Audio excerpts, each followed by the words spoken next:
Familia, buenos días. Feliz sábado para cada uno de ustedes. Que Dios les bendiga grandemente. Ya por fin se nos fue el hielito. Esperemos que no regrese más, ¿verdad? Esperemos que no caiga más este año hasta el próximo febrero 2024. Ya que se haga una rutina en nuestra vida, prácticamente otra semana de vacaciones, de break.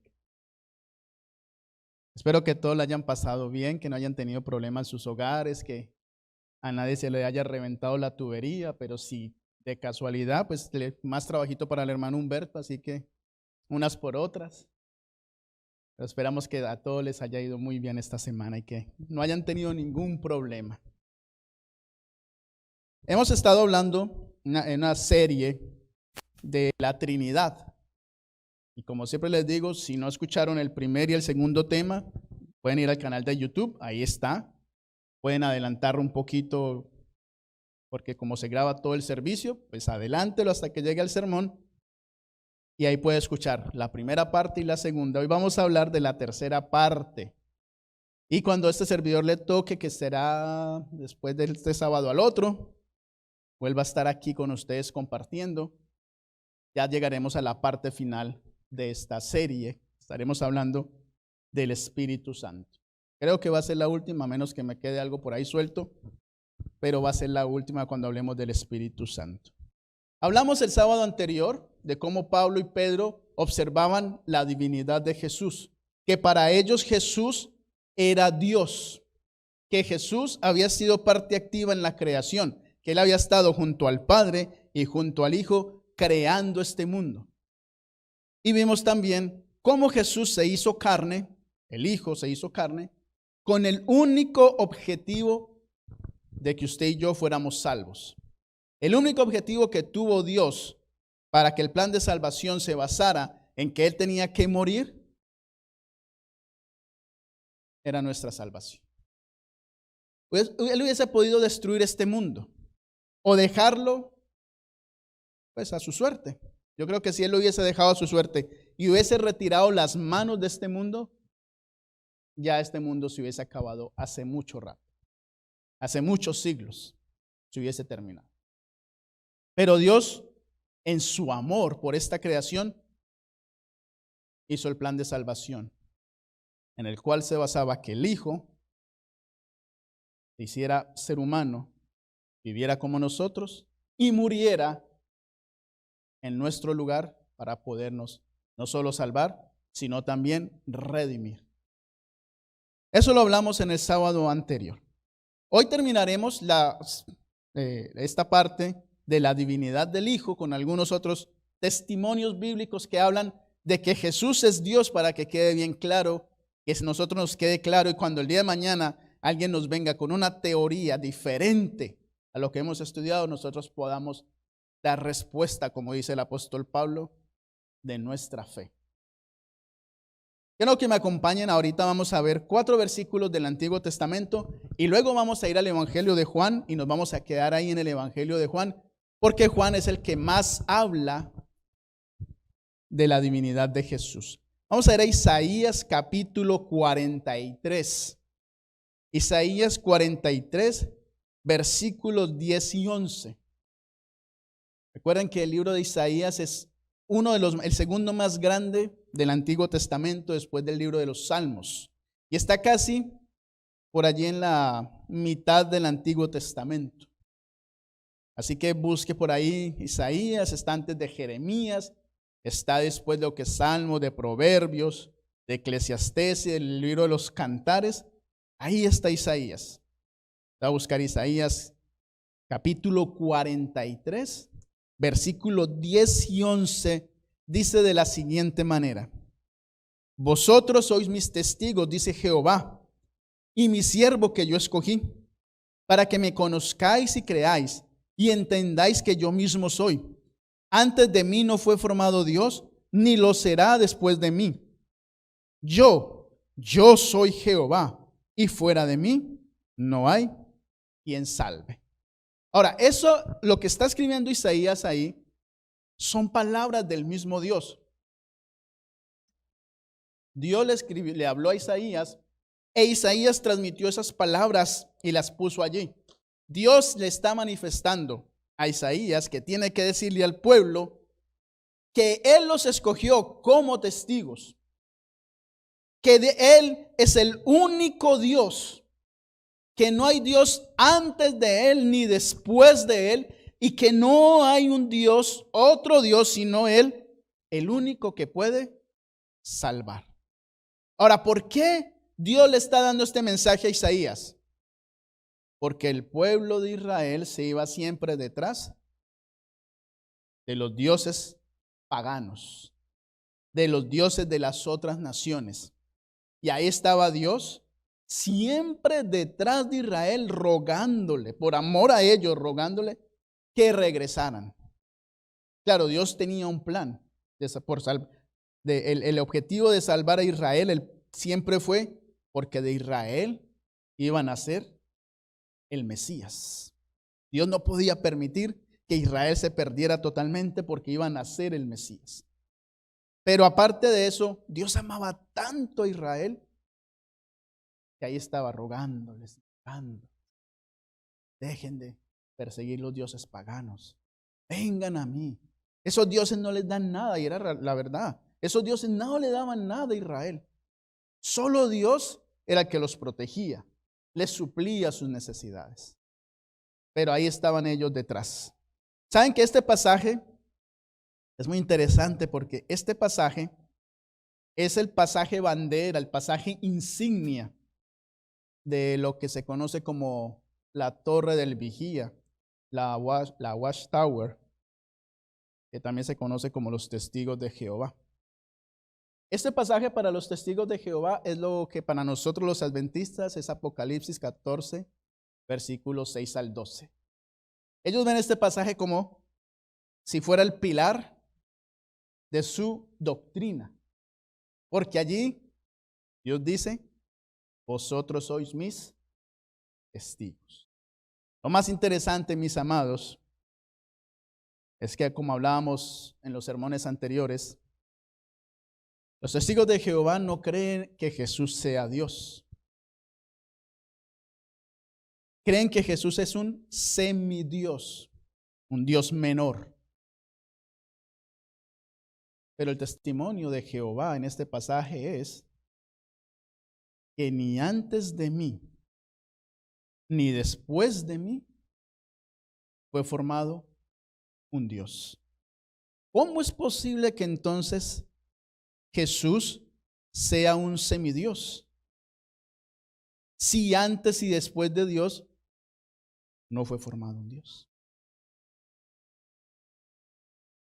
Ahora ellos dicen que ese pasaje se refiere a Jesús, pero que se refiere a Jesús cuando fue creado.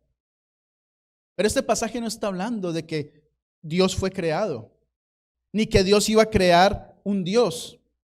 Este pasaje está hablando de la diferencia que hace Jehová entre Él, su persona, y los dioses paganos. Aquí no está hablando de un Dios creado ni que va a crear. Habla de su persona, que no hay otros dioses, que ninguno de esos dioses como era Baal, como era Sera, como eran todos esos dioses paganos que habían en ese tiempo, ninguno era como Él. Y por eso al final del versículo dice: porque yo, Jehová, soy el que salvo. Ningún otro Dios da salvación, sino Jehová. Mis amados, y entonces llega un escritor del Nuevo Testamento y toma este pasaje, o declara más bien algo muy llamativo. Quiero que me acompañen a Mateo capítulo 1. Mateo es el primer libro del Nuevo Testamento, recuerden. Está después de Malaquías, que Malaquías es el último libro del Nuevo Testamento. Entonces Mateo está allí en el Nuevo Testamento, Malaquías en el Antiguo Testamento. Si usted está por Malaquías, váyase rapidito a la derecha. Si se pasó a Lucas o a Juan, regrésese. Si está por Marcos, regrésese a la izquierda. Allí va a estar Mateo. Capítulo 1, versículo 21. Porque ahora Mateo va a hacer o va a decir algo muy interesante que a nosotros nos debe llamar la atención. Sobre el nacimiento de Jesús, Mateo dice lo siguiente: dará a luz un hijo, dará a luz un hijo y le pondrás por nombre Jesús, porque él salvará a su pueblo de sus pecados. Ahora, ¿quién es el único que puede salvar? Pero ¿cómo que Jesús va a salvar al pueblo de sus pecados si el único que puede salvar es Dios? ¿Qué es lo que está tratando de decir Mateo? Que ese niño que iba a nacer, al cual iban a poner por nombre Jesús en español, obviamente, ese era Dios. Dios haciéndose carne para nacer de María. Eso es lo que está diciendo allí Mateo. En otras palabras, Mateo está aplicando un atributo de Jehová del Antiguo Testamento a ese niño que está naciendo, para decir que ese niño era Dios, para decir que el Jehová, el Yahweh de Isaías, ahora está naciendo en este mundo, pues en los tiempos de Mateo, con un propósito. Ahora volvamos a Isaías. En Isaías vamos a ver los próximos 2 versículos. En Isaías capítulo 7, versículo 14, es un pasaje conocido por muchos. Isaías capítulo 7, versículo 14, dice el profeta lo siguiente: por tanto, el Señor mismo os dará una señal. La Virgen concebirá y dará a luz un hijo y le pondrá por nombre Emmanuel. Escucha bien lo que está diciendo el profeta Isaías. El profeta dice que el Señor, que Jehová, va a dar una señal. Y la señal es que de una virgen va a nacer un niño. Y que ese niño se va a llamar Emmanuel. Ahora Mateo, volvamos a Mateo, allá en el capítulo 1, donde se habla del nacimiento de Jesús, va a tomar las palabras del profeta, las va a aplicar a Jesús, pero no solo las va a aplicar a Jesús, sino que ahora Mateo también va a dar una interpretación de lo que quiso decir Isaías. Mateo capítulo 1, versículos 22 y 23.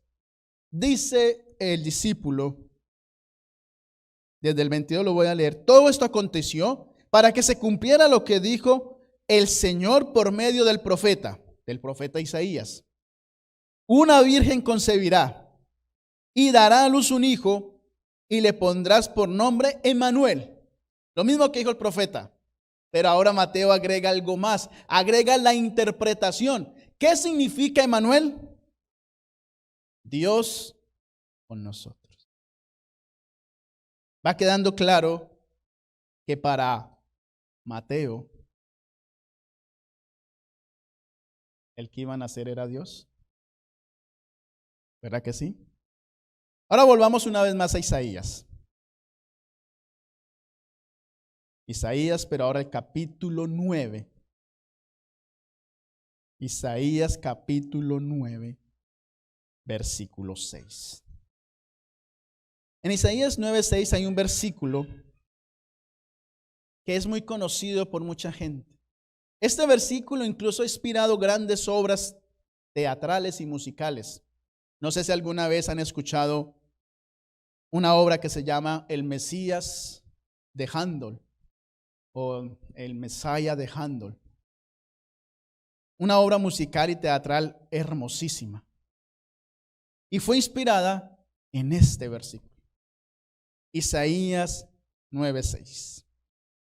Porque un niño nos ha nacido, hijo nos ha sido dado, y el principado sobre su hombro, se llamará su nombre admirable consejero, Dios fuerte, Padre eterno, príncipe de paz. Ese niño que iba a nacer Se le iba a llamar de acuerdo a todos los títulos que están aquí. Ahora, no es que Jesús sea el Padre en la Trinidad, porque aquí dice que va a ser llamado Padre Eterno. No es que fuera a ser el Padre en la deidad o en la Trinidad, porque alguno puede confundirse y puede decir, oh, vean que Jesús es el mismo Padre. Isaías no está diciendo eso. Isaías lo que está diciendo es que ese niño iba a tener atributos, cualidades iguales al Padre. Especialmente tenemos que poner atención cuando dice Dios fuerte, Padre eterno. Que ese niño, aunque se había hecho humano, se iba a ser humano, iba a ser eterno, como el Padre que es eterno. Así que, amados, Isaías nos está hablando en este pasaje tan famoso de esas cualidades de Jesús como Dios fuerte y como Dios eterno. Último pasaje del Antiguo Testamento para irnos al Evangelio de Juan. Miqueas capítulo 5. Miqueas está entre lo que se llaman los profetas menores. Los profetas menores comienzan después del libro de Daniel. Usted allí en Daniel pasa a Daniel y usted se va a encontrar con Oseas, con Joel, con Jonás, todos los libros de los profetas pequeños. Pues allí hay un libro que se llama Miqueas, que está después del libro de Amós. Y no recuerdo, en este momento me voy a ver. Está antes de Nahum, después de Amós, de Abdías, usted llega a Miqueas. Creo que Abdías tiene un solo capítulo. Usted llega allá a Miqueas. Vamos a ir al capítulo 5, versículo 2. Otro pasaje conocido porque es un pasaje mesiánico que habla una profecía de Jesús, del Mesías. Miqueas 5:2 dice: pero tú, Belén Efrata, tan pequeña entre las familias de Judá, de ti ha de salir el que será Señor en Israel. Sus orígenes se remontan al inicio de los tiempos, a los días de la eternidad. Escuche lo que está diciendo Miqueas. Miqueas está diciendo, dando primero el lugar exacto donde iba a salir el Mesías. Miqueas está diciendo, ¿va a salir de dónde? De Belén. ¿Y Belén era la ciudad de quién? De David. Era la ciudad de David. Y de Belén iban a nacer, o iba a salir el Mesías. Lo interesante, amados, y aquí perdón que me meta un poquito en esto de los tecnicismos teológicos. ¿No saben que Miqueas tiene allí en la Reina Valera una pequeña traducción que no va con lo que está ahí en el hebreo? Les voy a explicar. Muchas veces cuando los traductores se encuentran con ciertas expresiones en los idiomas originales de la Biblia, para que hagan un poquito de sentido en español o en inglés, le agregan algunas cosas que de lo contrario no harían sentido si se tradujeran literalmente. Aquí tenemos ese detalle, que yo no sé por qué lo agregaron, pero así aparece. En hebreo no aparece la expresión días de la eternidad. No aparece días, solo aparece eternidad. Es decir, que si uno lo traduce literal, diría lo siguiente: cuyas salidas son desde la antigüedad, desde la eternidad. Ahora, ¿yo por qué les explico esto? Porque cuando hablamos en términos humanos, días, los días tienen tiempos. ¿Cuánto tiempo tiene un día? 24 horas, ¿verdad? 23 horas con 59 minutos y algunos segundos. Cuando hablamos en días, estamos hablando de tiempo. Cuando hablamos solo de eternidad, estamos hablando de algo que no tiene tiempo. Decir que el Mesías aparece o que tiene, como dice aquí, días de la eternidad, es decir, que tuvo un origen. Pero cuando se traduce literal, que dice solo eternidad, el Mesías no tuvo origen. Esa es la salvedad que hay que hacer. La nueva versión internacional, esa que a algunos les gusta y a otros no, lo traduce de la siguiente manera. Pero de ti, Belén Efrata, Efrata, pequeña entre los clanes de Judá, saldrá el que gobernará Israel. Sus orígenes se remontan hasta la antigüedad, hasta tiempos inmemorables. No le añade días. Así que, amados, la Escritura nos está diciendo aquí que ese que iba a nacer en Judá, en Belén, perdón, no tenía ni un origen, ni un final. Y luego Mateo capítulo 2, pero en el versículo 6 ahora, miren lo que va a hacer ahora Mateo. Mateo va a tomar esa profecía y la va a aplicar a Jesús. Mateo 2, 6 dice lo siguiente.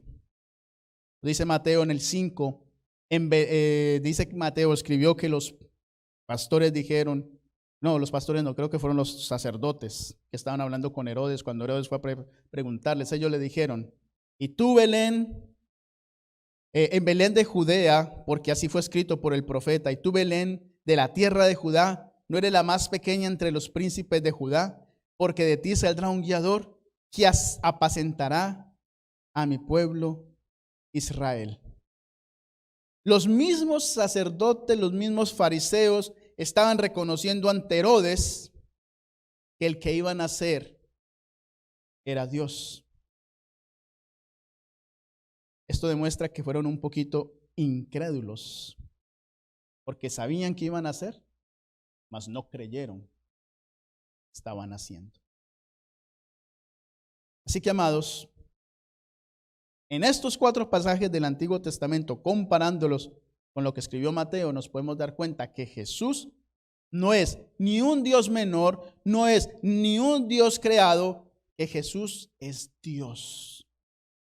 Aunque haya muchas religiones por allí que lo quieran rebajar y compararlo con los ángeles, Jesús es Dios, que dejó su puesto privilegiado en el cielo por usted y por mí.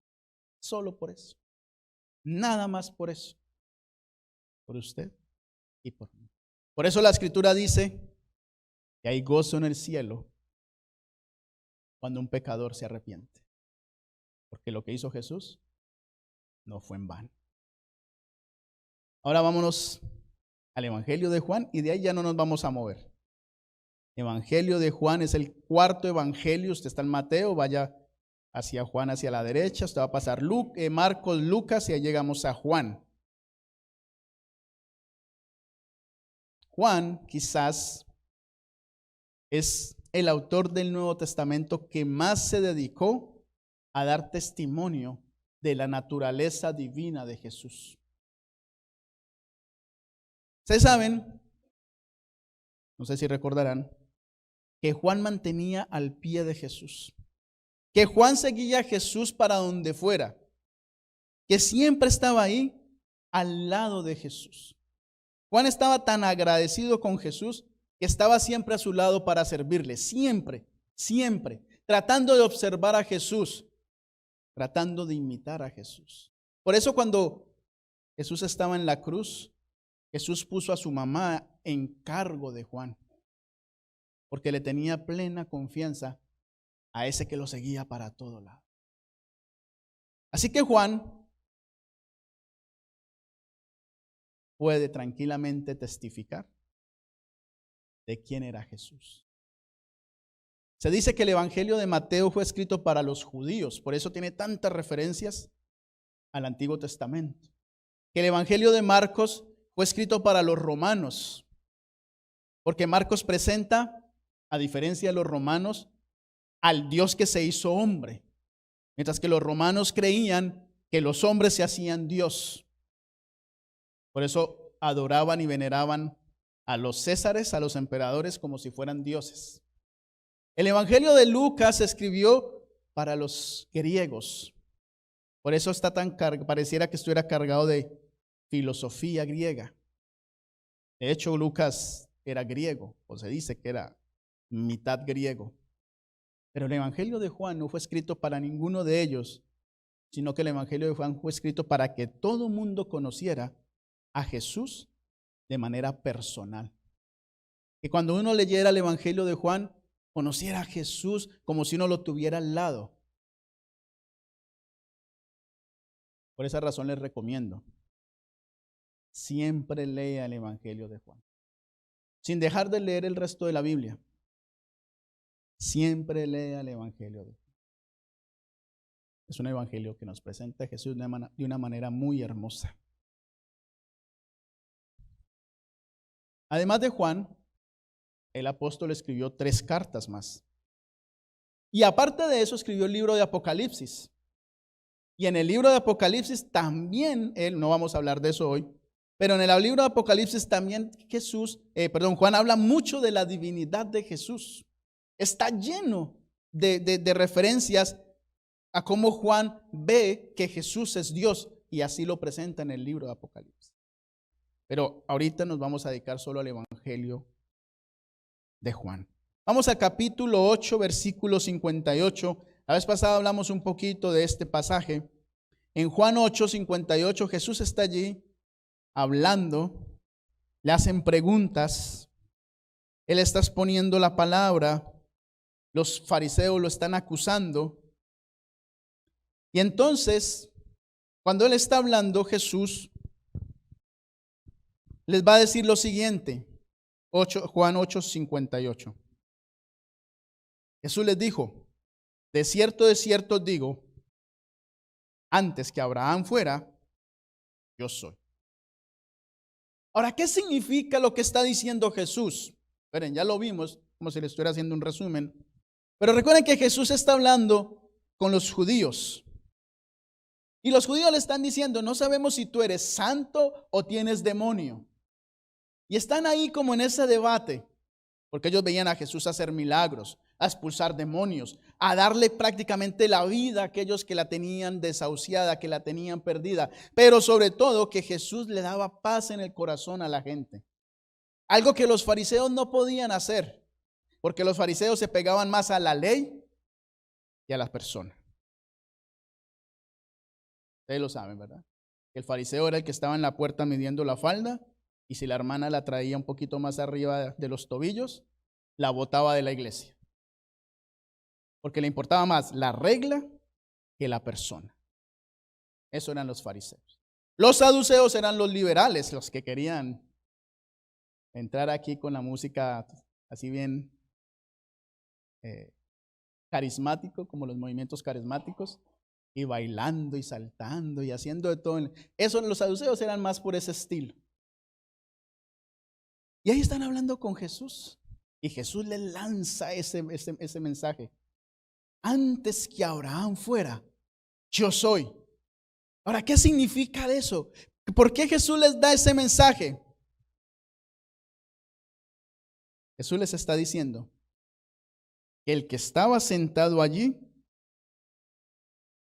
no era otro que el gran yo soy, que el gran Jehová, que el gran Yahweh.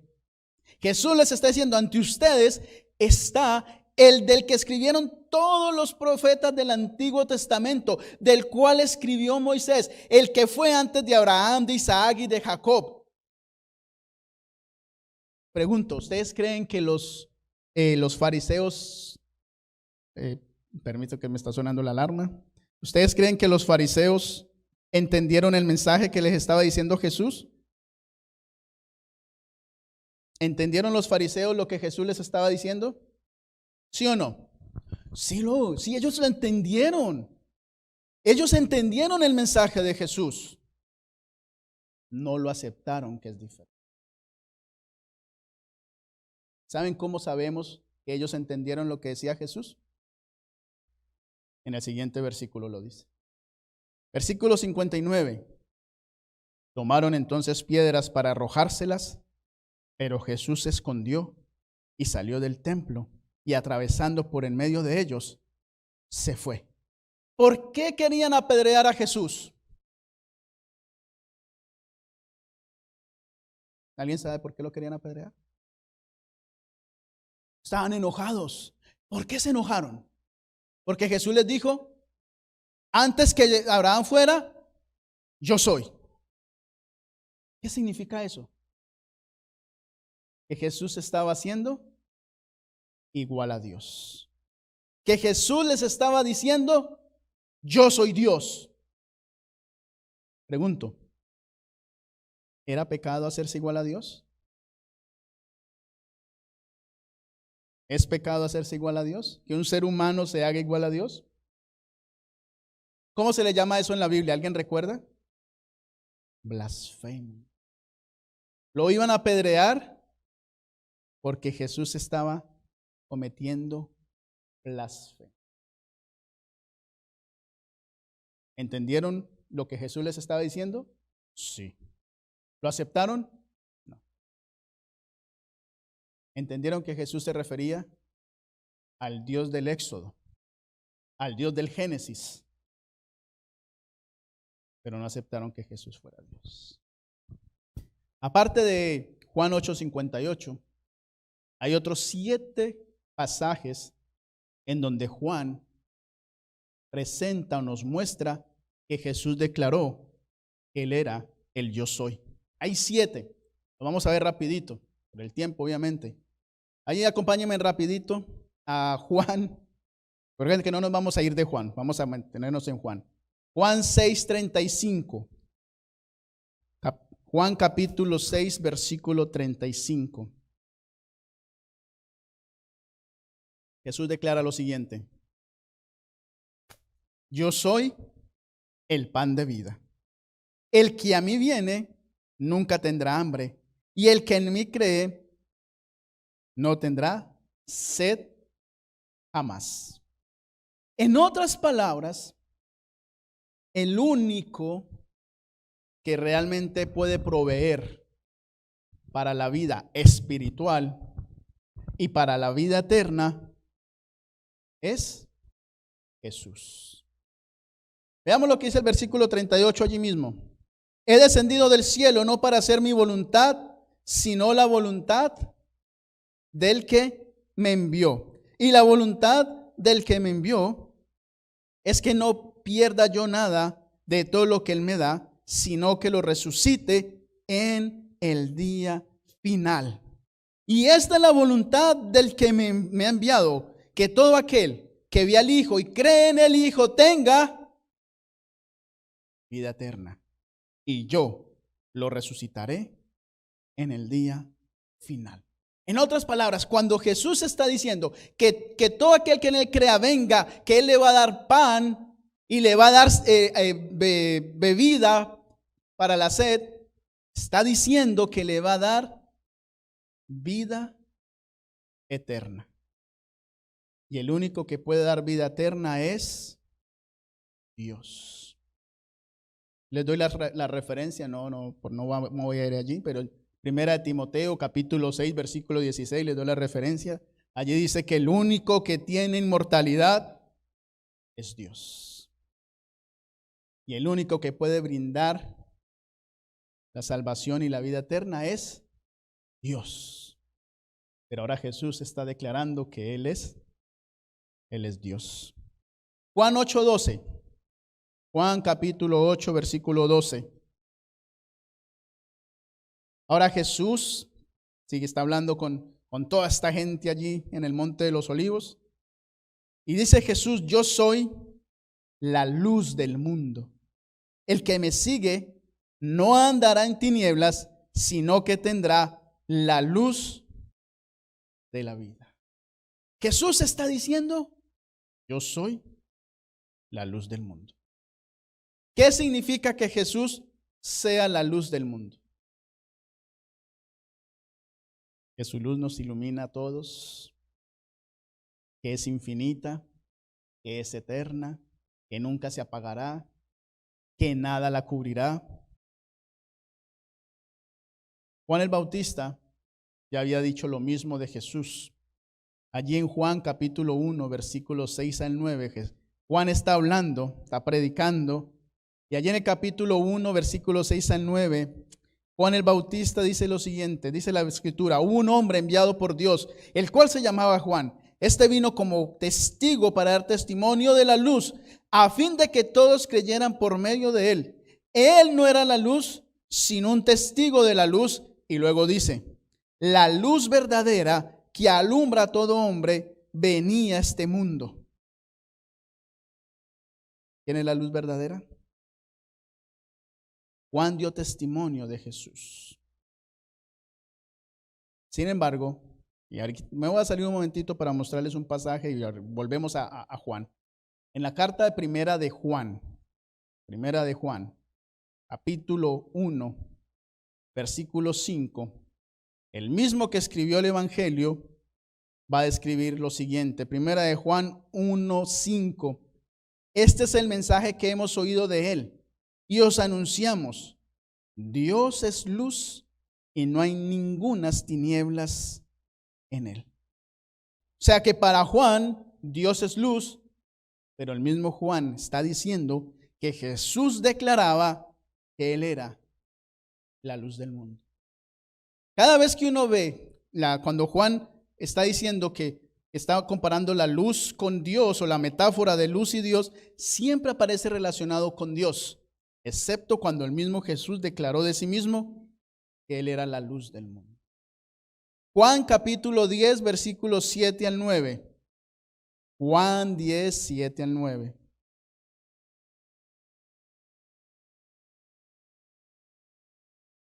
De cierto, pues, volvió pues Jesús a decirles: de cierto os digo, yo soy la puerta de las ovejas. Todos los que antes de mí vinieron, ladrones son y salteadores, pero no los oyeron las ovejas. Yo soy la puerta. El que por mí entre será salvo. Entrará y saldrá y hallará, ¿qué dice? Pastos.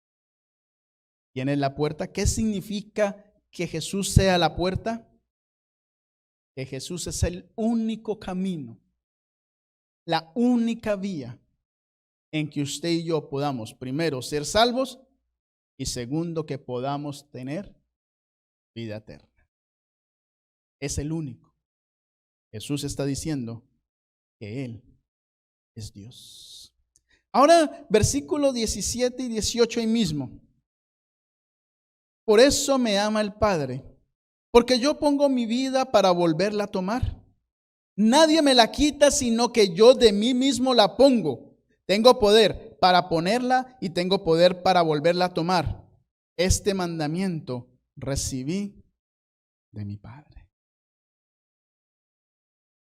Interesante lo que está diciendo allí Jesús. Versículo 14. Ahí mismo. Yo soy el buen pastor y conozco mis ovejas y las mías me conocen. Así como el Padre me conoce, yo conozco al Padre y pongo mi vida por las ovejas. Tengo además otras ovejas que no son de este redil. A esas también debo atraer y oirán mi voz, y habrá un rebaño y un pastor. Ahora Jesús declara: yo soy el buen pastor. No solo soy la puerta del redil, del rebaño, del corral, de como se le diga, sino que también soy el pastor que trae a las ovejas a entrar por la puerta. Necesitamos más testimonios para saber que Jesús es Dios y que se está refiriendo aquí a la vida eterna. ¿No les recuerda también cada vez que leen este pasaje el Salmo 23? Jehová es mi pastor, nada me faltará. Está hablando Jesús de sí mismo. Jesús es la fuente de la vida eterna. No hay más afuera de Jesús. Y esto lo confirman los últimos tres pasajes que hablan del gran yo soy. Vamos a verlos allí. Primera está en Juan 11:25. En Juan 11:25 dice, Jesús les dijo, yo soy la resurrección y la vida.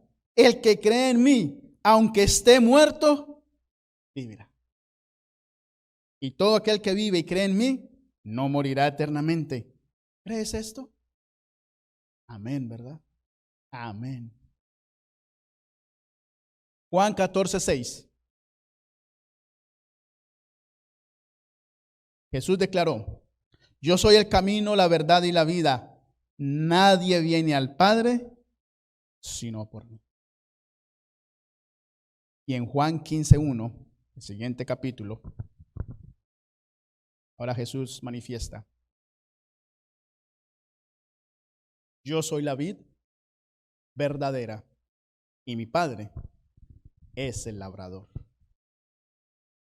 7 pasajes más en donde Jesús confirma que Él es el gran yo soy y que Él es todo esto con un propósito, darnos vida eterna.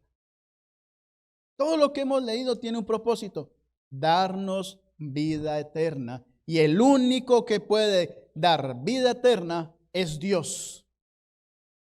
Con esto, nosotros entendemos que Jesús es parte de la deidad y que Jesús es igual al Padre.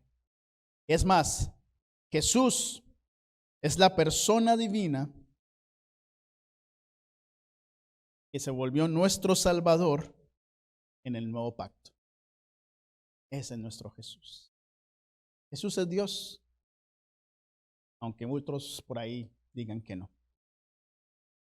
Juan capítulo 1, versículo 18, que era nuestra lectura bíblica. En Juan 1:18 tenemos el versículo que culmina, que termina la introducción que está haciendo Juan a su evangelio. La introducción de Juan al evangelio comienza en el capítulo 1, versículo 1. Ustedes pueden leer todo hasta allí, pero vamos a llegar directamente al 18. Y observen ahora lo que va a decir Jesús, que Juan escribió allí. A Dios nadie lo ha visto jamás. El unigénito Hijo que está en el seno del Padre, Él lo ha dado a conocer.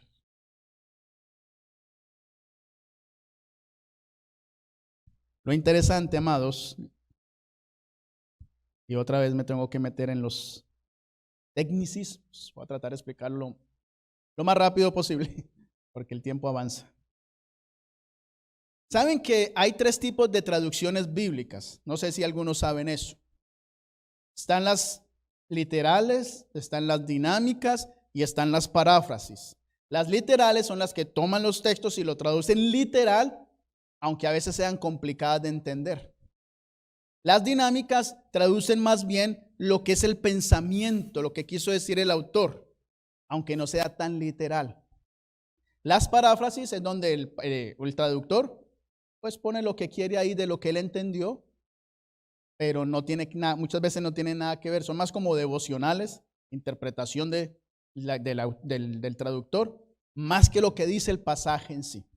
Tenemos, por ejemplo, en español, la Reina Valera algunas de ellas tratan de ser muy literales.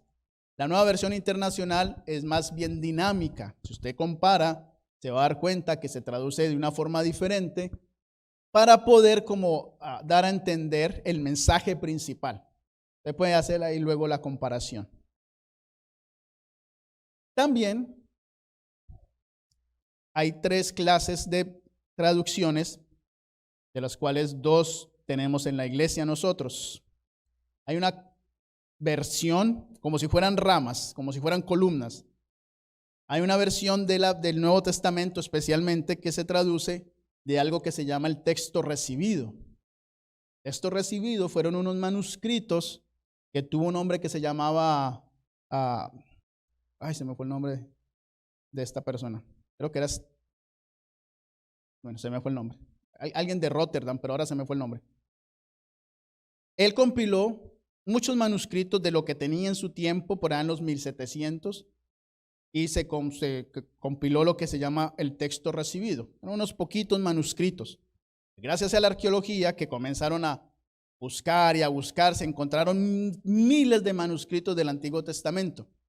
Y gracias a eso se encontró algo que se conoce como los manuscritos más antiguos, que cuando se hacen las pruebas, se ha demostrado que los manuscritos que se han encontrado datan por allá del año 200 después de Cristo. Lo más cercano a los apóstoles es el año 200, lo que se ha encontrado. Entonces tomaron esos y comenzaron a traducirlos y se dieron cuenta que lo que había escrito, no me acuerdo si era Estéfano, ya se me fue el nombre de él. Esta persona que les digo, pues habían algunas discrepancias con los manuscritos más antiguos. Entonces él dio el testimonio en ese tiempo de que cuando no tenía a la mano manuscritos originales o que congeniaran con lo que tenía que traducir, él tradujo de la Vulgata latina al griego y puso algunas cositas allí. Cuando se encuentran los manuscritos más antiguos, entonces se ven algunas diferencias, pero quiero hacer la salvedad, que las diferencias son mínimas. No hay mucha diferencia. Palabritas que cambian por una o dos letras. Porque recuerden, esto estamos hablando de manuscritos. Eso no es como ahora que usted se pone en la computadora y le da delete. Y en ese tiempo no había la tecla delete. Se escribía con pluma, en papiro o pergamino.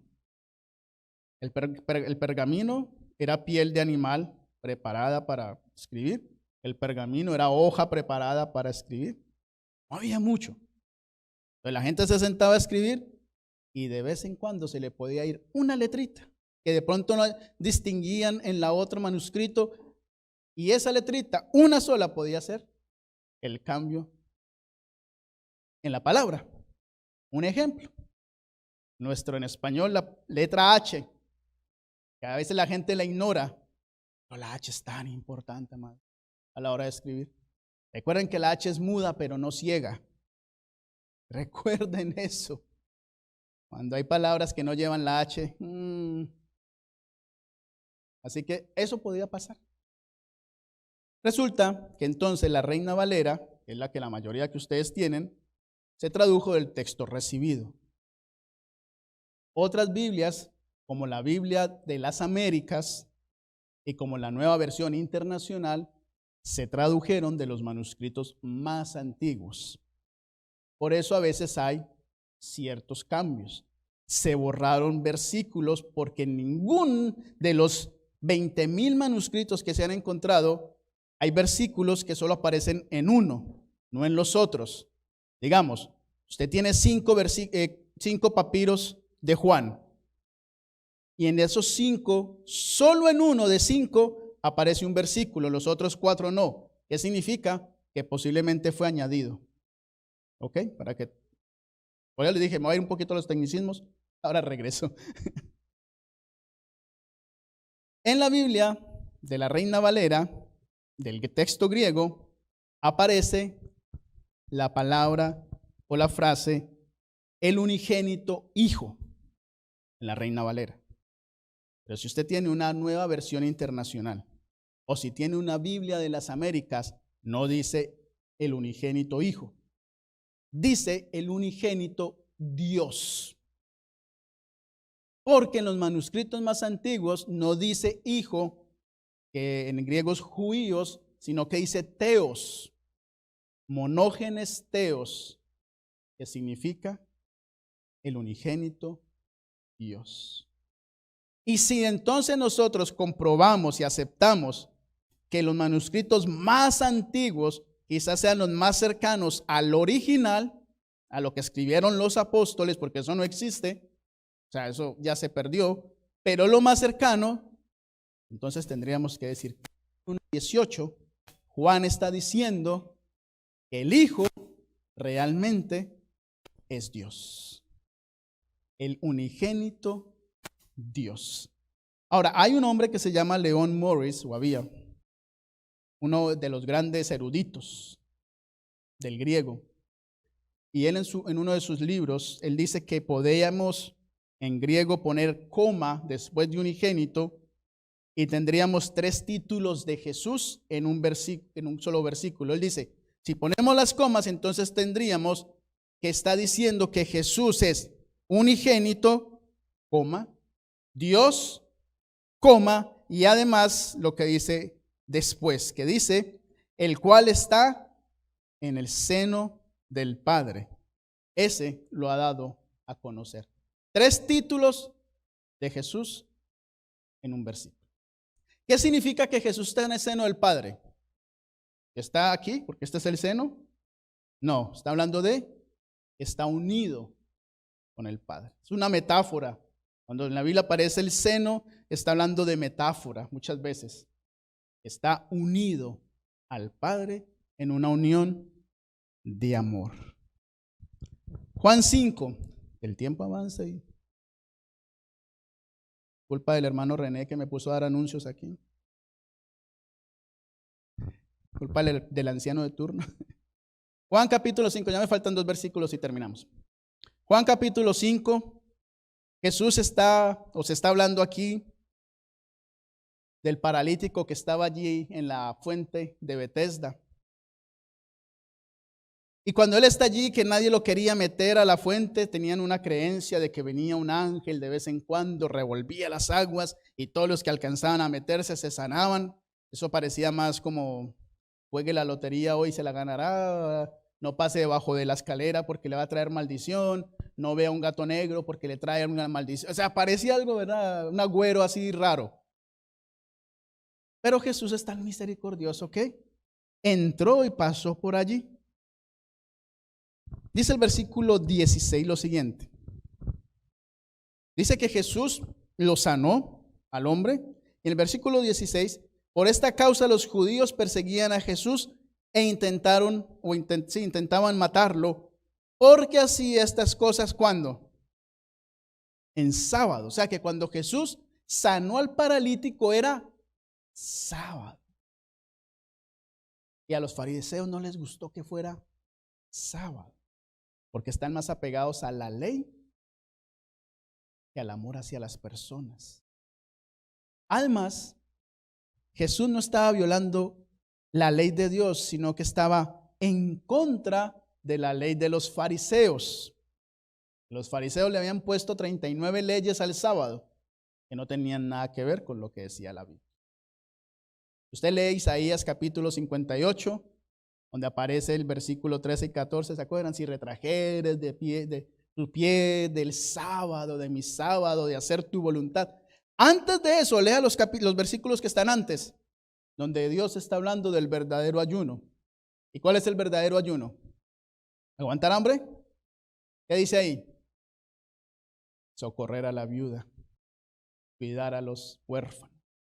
Todo el pasaje. Y luego viene el pasaje del sábado. Misericordia quiero, mas no sacrificio. Eso lo dice Jehová. Así que están allí hablando y entonces lo acusan de sanar en sábado.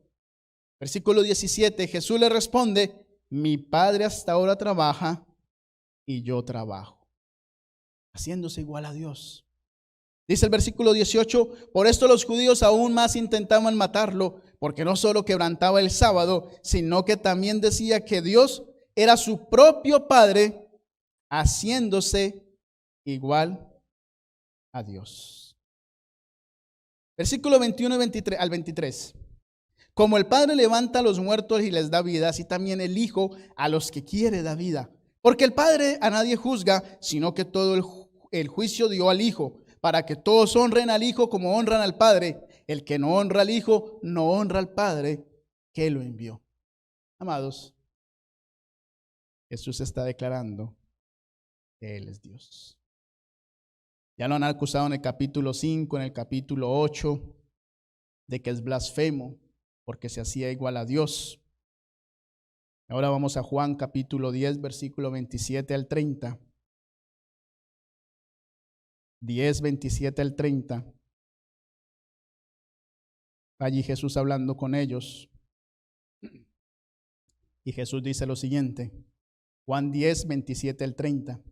Mis ovejas oyen mi voz y yo las conozco. y me siguen, yo les doy vida eterna y no perecerán jamás, ni nadie las arrebatará de mi mano. Mi Padre, que me las dio, mayor que todos es, y nadie las puede arrebatar de la mano de mi Padre.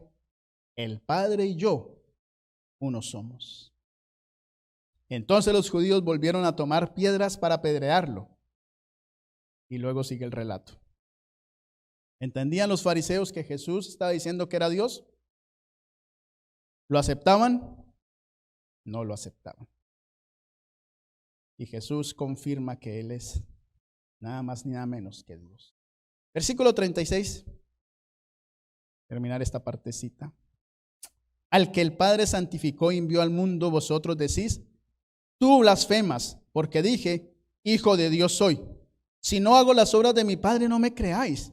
Pero si las hago, aunque no me creáis a mí, creed a las obras para que conozcáis y creáis que el Padre está en mí y yo en el Padre. Jesús rogándoles. Está bien, no crean en mis palabras, crean en las obras que estoy haciendo. Pero no quisieron creer. No quisieron creer que Jesús era Dios. Termino con el último pasaje, por favor acompáñenme, este es el último ya. El último testimonio de Juan en todo este libro sobre la divinidad de Jesús. Vamos a encontrar en Juan capítulo 20, versículo 28. Juan 20, 28. Jesús había resucitado. 3 personas lo habían visto: María Magdalena, Pedro y Juan. Nadie más. Así que ellos fueron y le contaron a los discípulos en el aposento alto que Jesús había resucitado. Eso fue una semana después. Y entonces todos creyeron excepto uno. ¿Recuerdan quién no creyó? Tomás.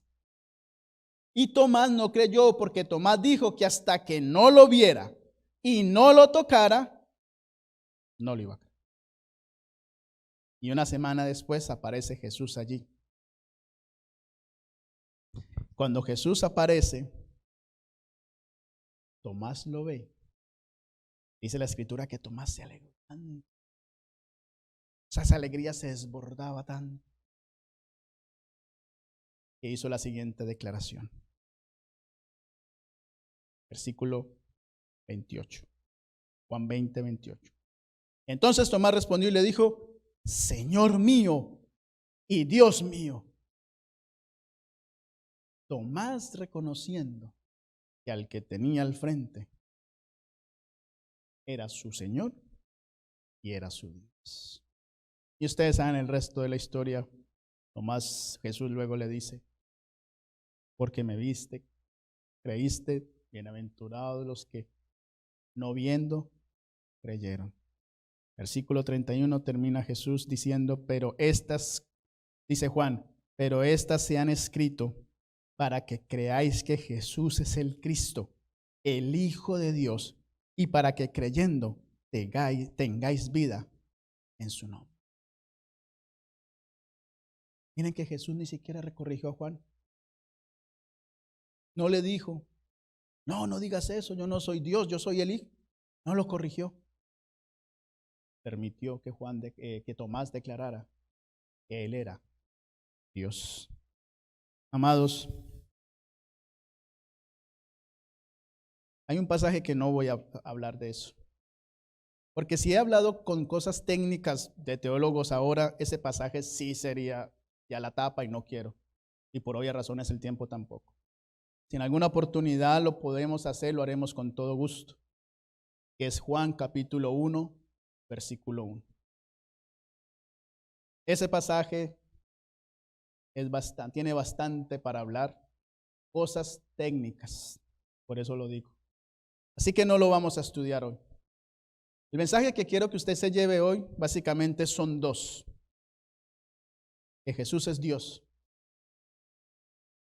Aunque haya otras religiones cristianas que digan que no, la Biblia muestra que Jesús es Dios. Y que ese Jesús que es Dios dejó todos los privilegios del cielo para nacer como ser humano, vivir como ser humano, crecer como ser humano, pasar necesidades como ser humano, y en ese tiempo no había TikTok, YouTube, no había Walmart, Target, ni Whole Foods, ni Sprouts, no había ni el FIFA, no había PlayStation, ni Wii, no había nada de eso. Y Jesús vino a vivir como nosotros, a sufrir como nosotros, a morir por nosotros, resucitar e irse al cielo para darnos vida eterna. Es el mensaje que usted se tiene que llevar. En Hebreos capítulo 4, le voy a leer esto rapidito, no tiene que ir conmigo, deje yo lo leo. Hebreos 4, 14 al 16, por tanto, teniendo un gran sumo sacerdote que traspasó los cielos, Jesús el Hijo de Dios, retengamos nuestra profesión. No tenemos un sumo sacerdote que no pueda compadecerse de nuestras debilidades, sino que fue tentado en todo según nuestra semejanza, pero sin pecado. Acerquémonos pues confiadamente al trono de la gracia para alcanzar misericordia y hallar gracia para el oportuno socorro. Amados, Dios les ama. Nunca olvide eso. Vamos a orar. Y luego de la oración tendremos nuestro último canto y luego la oración de despedida. Querido Dios y Padre nuestro que estás en el cielo, te queremos dar gracias por el regalo que tú nos diste hace 2000 años, ese regalo llamado Jesús, el cual estando allí a tu lado, siendo igual que tú, siendo en forma de Dios, y eso es un misterio que algún día tú nos vas a explicar. Pero ese Jesús tomó la decisión de venir, de nacer como ser humano, de crecer, de vivir, de sufrir, de pasar necesidad, de ser tentado como nosotros, con un único objetivo: darnos salvación y vida eterna. Gracias por ese regalo que nos diste. Gracias por Jesús. Y permite que nosotros los que estamos aquí podamos vivir a la altura del sacrificio que hizo nuestro Jesús. Que cada día pensemos en ese sacrificio, contemplemos lo que tú hiciste por nosotros y podamos vivir a la altura de tan gran, maravilloso regalo que nos has dado. Así que, Padre, quiero poner a toda la iglesia en tus manos, aquellos que nos están viendo a través de nuestro canal de YouTube, que nunca se nos olvide que tú nos amas por sobre todas las cosas, que somos tu creación, que somos, como dice, la niña de tus ojos. Que no se nos olvide eso y que podamos vivir de acuerdo al mensaje que tú nos has dado. Quédate con nosotros y transforma nuestro corazón cada día. Lo pedimos en el nombre de Jesús. Amén. Amén. Si te ha gustado este video, te invito para que te suscribas si no lo has hecho y para que le des clic en la campanita y de esta manera YouTube te avise cuando subo mi próximo video. También te invito para que escribas en la caja de comentarios y me dejes tus impresiones. Y si me quieres apoyar, lo puedes hacer también con un like, con un me gusta y también para que compartas este video a aquellas personas que tú creas que se pueden beneficiar con este tipo de contenidos.